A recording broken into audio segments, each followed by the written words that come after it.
Welcome back to a new video, friends. Today we are going to talk about how to set date in IQ phone, guys. You want to set your date, so guys you can set date in IQ phone, guys. Today I'm going to talk about how can you set date in IQ phone. So guys, today we will talk about how to set date in IQ phone. So before starting video, friends, I want to tell you, if you're new in my channel and you are watching my video first time, so first of all go and subscribe my channel, click the bell icon and like my videos. Now let's start video, friends. First of all, what will you have to do? Come on your phone setting and guys click on system, click on guys date, and guys click on date, and guys today is 30 April, and guys click on 30 April, and guys click on OK option.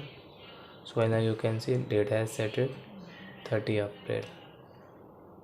So I think, friends, you have understood how to set date in IQ phone. So that's it, guys. Thank you for watching my video, guys. Now we will meet our next video with new topic.